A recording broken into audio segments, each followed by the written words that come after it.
Et si on prenait le temps, quelques instants, de s'arrêter et de regarder la mer, ensemble, et de respirer.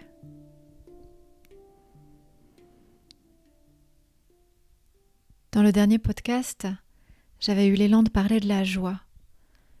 La joie comme un panneau indicateur qui nous indique finalement si on est au bon endroit, si ce que l'on fait, ce que l'on est, vibre à l'unisson avec notre âme. Aujourd'hui, le sujet est difficile à résumer en un mot, puisqu'il s'agit de comment ressentir sa place dans une société, dans un monde dans lequel parfois on se sent étranger. Alors bienvenue dans une touche d'amour en plus.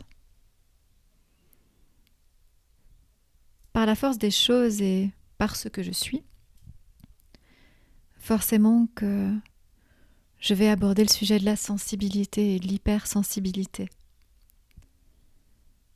C'est souvent ça qui fait qu'on se sent un petit peu en décalage avec le monde dans lequel on vit, avec les exigences d'une société où on doit être quelque chose tout le temps, à chaque instant, et être efficace, être performant et surtout gérer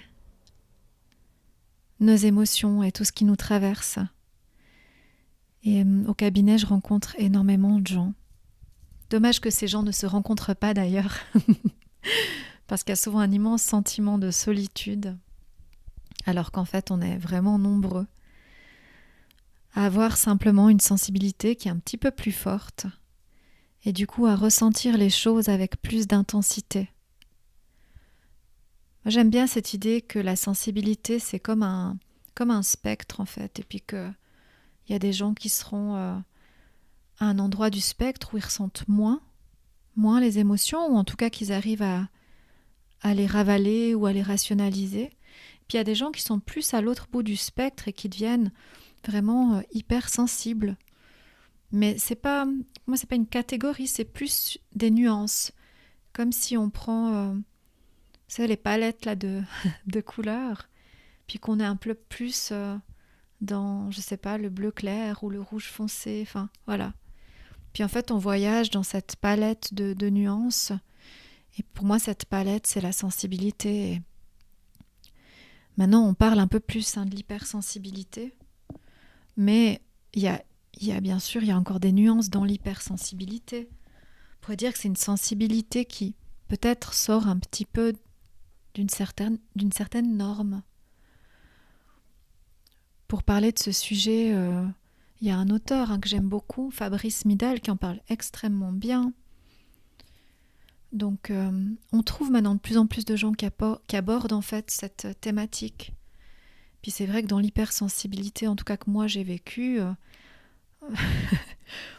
plein de moments, on se sent en décalage. Quand j'étais adolescente, par exemple, j'avais que 2 jeans parce que c'était les 2 qui allaient plus ou moins, mais c'était impossible pour moi de changer. C'était impossible d'en trouver un autre qui pouvait faire que je sente pas en fait que je porte un jeans, par exemple.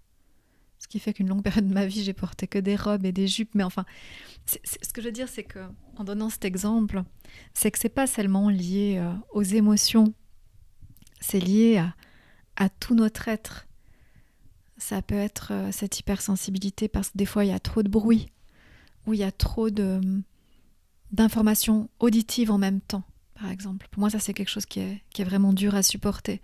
Si je suis avec beaucoup de gens, au bout d'un moment, j'arrive plus.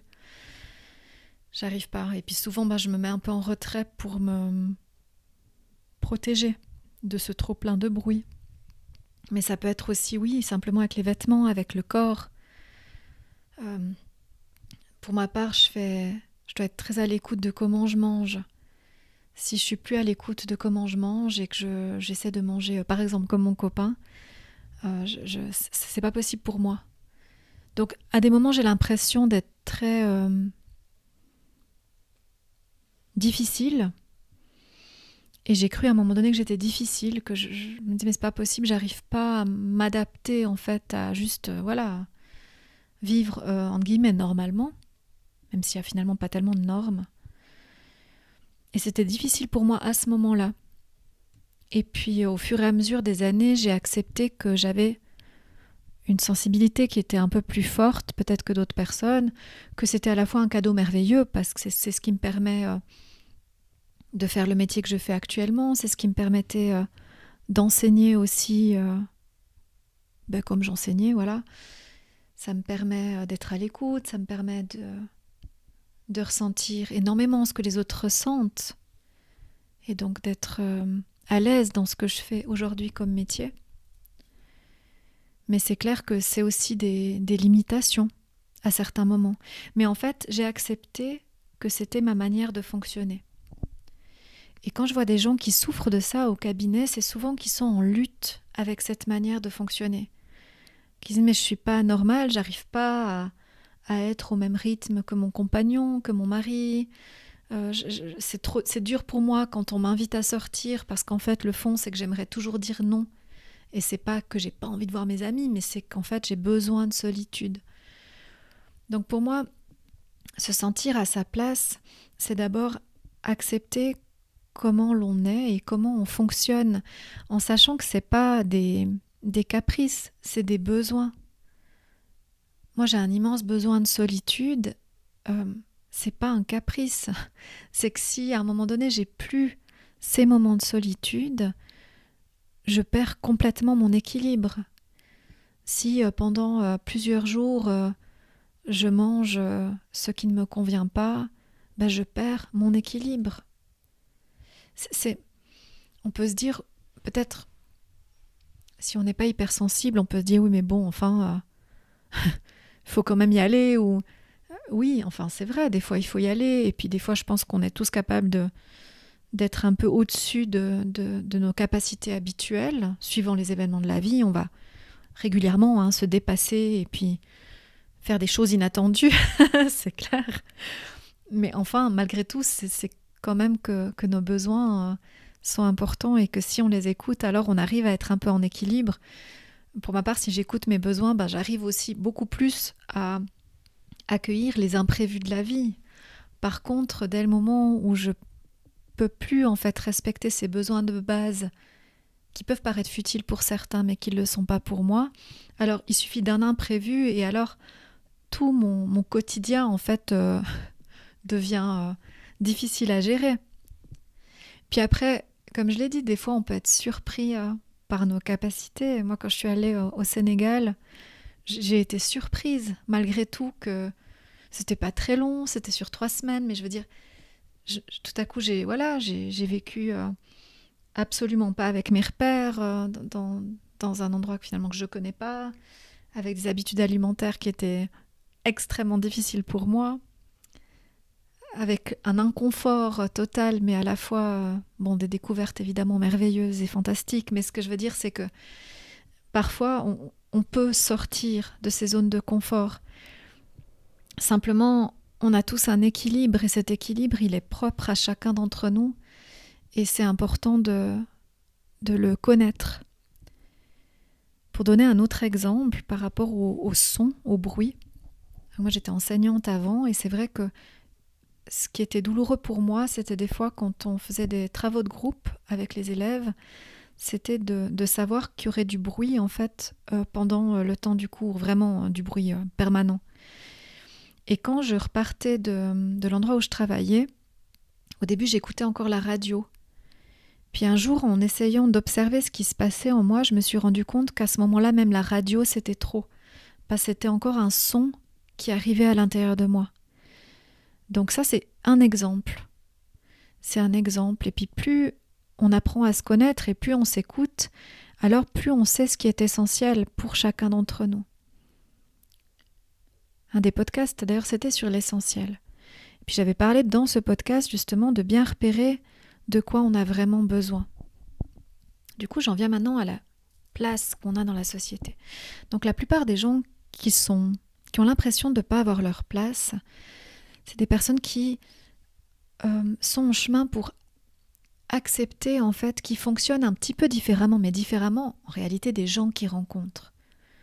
Parce qu'évidemment, si moi maintenant je prenais les contacts de tous les gens hypersensibles qui viennent me voir, on pourrait faire une fête sans son et sans trop de paroles, mais enfin non, on pourrait faire une fête où vraiment les gens verraient qu'ils sont pas tout seuls. Ils sont vraiment pas tout seuls, c'est juste que dans l'endroit de la sensibilité qui est peut-être la plus forte, bah forcément, il y a un peu moins de monde que dans une certaine norme. Donc des fois, le problème, c'est qu'on rencontre pas les gens qui fonctionnent un petit peu comme nous. Je demandais l'autre jour à une cliente, à son travail, combien de personnes elle avait la sensation qu'elle fonctionnait comme ces personnes-là. Et elle m'a dit, oui, mais 2 à tout casser. Oui, 2. 2 peut-être sur 20. Hein, je sais pas. Ben oui, c'est ok, c'est normal. Le fait est que on n'est pas seul. Simplement, quand on lutte avec soi-même, on se dit mais je devrais pas être touchée, je devrais pas être triste, mais j'ai encore pleuré aujourd'hui parce que voilà, j'ai entendu quelque chose à la radio qui m'a fait mal au cœur ou simplement j'étais fatiguée, j'ai pleuré. Enfin, pour moi aujourd'hui, le fait de pleurer par exemple n'a aucune importance dans le sens que je lutte pas contre. C'est pas quelque chose de dramatique, c'est pas un événement dans ma journée. Ça peut arriver. Ça peut arriver aussi pour les femmes à certains moments du cycle, on est beaucoup plus sensible, puis quoi en fait? Puis on pleure et ça passe. Et moi je me suis rendu compte que plus je retenais cette sensibilité, plus c'était difficile au moment où elle arrivait. Parce que c'était comme un barrage, et puis tout à coup le barrage en fait craque. Et voilà, et en fait on a l'impression qu'on va se noyer dans l'émotion. Puis en fait, quand on accepte qu'on a cette sensibilité et qu'on peut être touché à n'importe quel moment de la journée par finalement n'importe quoi, des choses simplement qui nous touchent, et qu'on accepte d'accueillir cette émotion à ce moment-là, alors forcément que derrière le barrage s'accumule un peu moins d'eau. Donc pour moi, c'est beaucoup plus facile de me sentir à ma place, de m'être sentie à ma place au moment où je me suis dit, mais en fait, je suis comme ça. Oui, ça peut paraître bizarre. De ne pas pouvoir s'acheter un habit où il y a une étiquette qui dépasse, oui, peut-être c'est ridicule pour certaines personnes. Si moi, je ne dors pas les heures adéquates dans la nuit, le lendemain, non, je ne suis pas pareille. Puis il y a des gens, peut-être ça leur fait rien. Je dois manger ce qui me fait du bien, oui, voilà. Peut-être quelqu'un d'autre, ça lui fait rien. Mais moi, j'ai accepté que pour être bien avec moi et pour être bien avec les autres, j'avais besoin de respecter certaines choses dans ma vie. Et que je suis quelqu'un de sensible, mais que je ne suis pas trop sensible. Ça, c'est souvent une grande accusation. On dit « Ah, elle est trop sensible ». On m'a dit ça tellement de fois. Mais trop sensible par rapport à quoi? Puis trop. Pourquoi pas? Ça veut dire qu'il y a un endroit où on ne doit pas dépasser la sensibilité?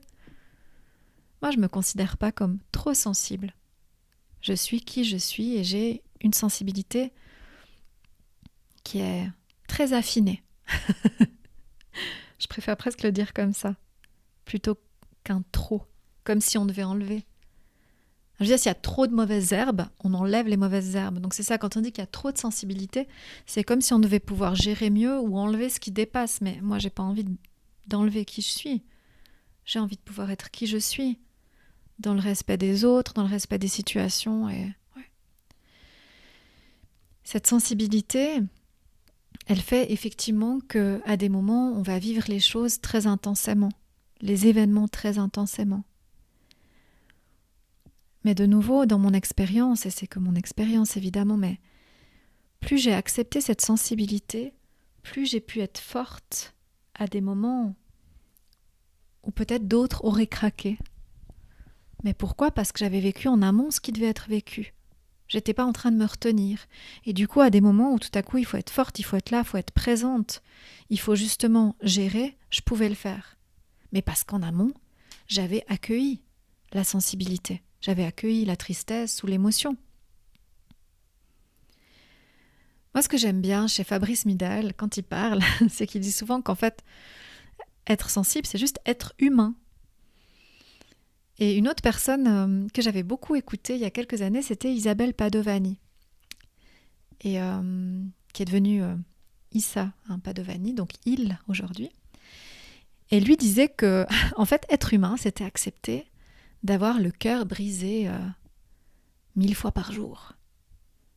Et ça, c'est une parole que j'avais jamais oubliée parce que je me disais, mais oui, en fait, pour moi, c'est difficile, je veux dire, de voir un oiseau écrasé au bord de la route, c'est difficile. Alors on peut se dire, oui, mais c'est pas, il n'y a pas de mesure par rapport au fait d'entendre que actuellement il y a la guerre en Ukraine. Bien sûr, mais est-ce qu'on est là pour comparer ce qui nous touche? Est-ce que moi, je fais exprès tout à coup d'être bouleversée parce que je vois un oiseau écrasé au bord de la route? Je fais pas exprès, c'est juste là, à ce moment-là. Et c'est une vague qui arrive en moi parce que moi, j'aime les oiseaux quand ils sont dans le ciel et quand ils volent. Et ça me fait mal quand je vois juste un oiseau qui est écrasé au bord de la route. Donc, ce que je veux dire, c'est que bien sûr qu'après, on peut faire des mesures et puis dire oui, mais enfin, il y a pire. J'avais une cliente cette semaine qui me disait, mais il y a pire. J'ai pas le droit d'être si triste parce qu'il y a pire. Et je lui disais, mais bien sûr, il y a toujours pire. Il y a toujours pire. On est en Suisse, on manque de rien, on peut se promener dans la rue, il nous arrive rien. On peut faire ce qu'on veut, penser ce qu'on veut, on peut voter, mais bien sûr qu'il y a pire que nous, mais forcément qu'il y a pire que nous. Mais est-ce que le fait qu'il y ait pire que nous, ça doit faire qu'on va retenir une émotion qu'on ressent de toute façon? C'est ça que je veux dire. C'est qu'au final, on ne peut pas retenir une émotion qu'on ressent. Si moi je suis bouleversée par quelque chose, je peux bien essayer de fermer ma gorge et de fermer mes yeux pour qu'il n'y ait pas de larmes, puis me dire oui mais attends, il y a pire, il y a quand même la guerre en Ukraine, mais bien sûr qu'il y a la guerre en Ukraine. Mais sur le moment, au moment où moi je suis touchée par quelque chose, je ne peux pas m'empêcher d'être touchée. Vous voyez ce que je veux dire? C'est ça en fait. C'est la première chose pour accepter, pour prendre cette place dans ce monde où des fois on se sent décalé, c'est d'accepter la place en soi et c'est de prendre sa place en soi. On peut après dire oui mais la société elle nous aide pas ou le monde nous aide pas et le capitalisme, ce genre de choses, mais en réalité la première chose c'est déjà de prendre sa place en soi, puis de se dire ben voilà moi je suis comme ça, je fonctionne comme ça. Ben oui il y a des fois où je suis touchée et que je pourrais pleurer par terre, je rigole parce que j'ai une image du coup qui vient en moi où un jour un de mes chats avait mangé une souris, ce qui arrive quand même régulièrement puisque nous avons 4 chats. Et puis en fait, ce jour-là, voilà, c'est une souris que j'avais essayé de sauver, donc je l'avais prise, toute une aventure. Puis le lendemain, je rentre à la maison et en fait, je vois cette même souris, en fait, qui était simplement coupée en deux. Et voilà, je vois ça et j'ai pleuré pendant 1 heure. J'arrivais pas à récupérer de cette tristesse. Puis là, on peut se dire, oui, il y a pire. Mais oui, parce que moi, j'ai vécu pire dans ma vie, bien sûr.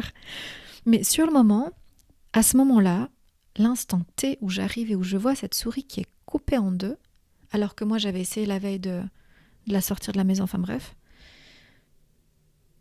Et j'ai pleuré pendant 1 heure. Et mon copain, il me dit, oui, mais quand même, c'est juste une souris. Et puis maintenant, il me connaît, donc en fait, il a accepté. En fait, je suis sortie et j'ai pleuré pendant 1 heure. Et j'ai été enterrer cette souris parce que c'était impossible pour moi de la laisser comme ça. Est-ce que ça fait de moi quelqu'un de trop sensible ou est-ce que ça fait de moi juste quelqu'un qui est un être humain et qui, à un moment donné, compatit? Est-ce que j'ai pas le droit d'être triste? Oui, mais les chats mangent les souris. Oui, les chats mangent les souris tous les jours. Eh bien, des fois, je ne suis pas touchée. Et ce jour-là, je ne sais pas pourquoi, c'était comme la terre qui s'ouvrait sous mes pieds. Avant, probablement que j'aurais essayé de me raisonner, j'aurais respiré, je me serais dit attends, tu vas pas pleurer pour ça, c'est pas voilà, ils mangent plein de souris, toi aussi moi je mange de la viande donc on pourrait tout à fait voilà. Donc j'aurais essayé de me raisonner et puis là en fait non, j'avais cette émotion et cette émotion bien sûr que c'était cette souris qui provoquait l'émotion, mais l'émotion, mon émotion, elle devenait empreinte de tellement d'autres choses. D'ailleurs, quand j'en parle, maintenant, je suis touchée. Je repense à ça et je me sens reliée à ce moment-là avec tellement d'autres choses. Et mes larmes, bien sûr, c'était pour cette souris et c'était pour tellement d'autres choses. Est-ce que je dois avoir honte de ça? Donc, quand on dit qu'on ne trouve pas notre place dans le monde, on ne trouve pas notre place dans la société est comme ci et comme ça, la société nous rend malheureux, oui, certainement. Mais le premier pas, c'est déjà de s'accueillir soi, de mettre de la tendresse pour soi. De quand je pleure comme ça, d'être une amie pour moi. Et si j'étais mon amie, simplement je me prendrais dans les bras et j'accueillerais juste les larmes un moment. On sait que c'est des larmes qui vont pas durer 3000 ans. C'est un moment, c'est un passage.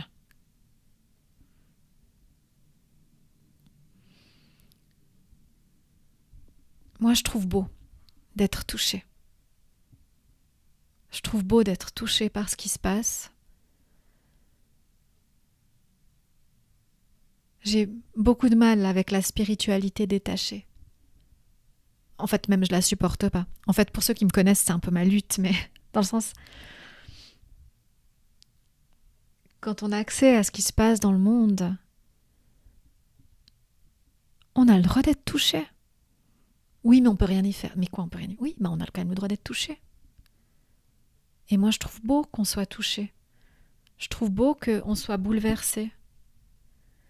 Je trouve beau que tout à coup notre cœur se brise quand on voit les mamans qui fuient en Ukraine et qu'il y a des poussettes, des rangées de poussettes qui les attendent à la gare parce que des gens ont amené des poussettes. Et alors moi ça me met les larmes. Et est-ce que je dois avoir honte de ça? Donc avant de parler de plus loin du monde, de la société, ce premier podcast, c'est pour ça. D'abord prenons notre place en nous. Regardons de quoi on a vraiment besoin. Et puis il faut juste savoir que vraiment, on est aussi nombreux à vivre comme ça. Et je parle même pas de tous les gens qui s'empêchent en fait de ressentir. Parce qu'ils n'ont pas eu l'habitude, ils se sont jamais donné le droit de pleurer. Pour eux, pleurer, c'est être faible, c'est être fragile.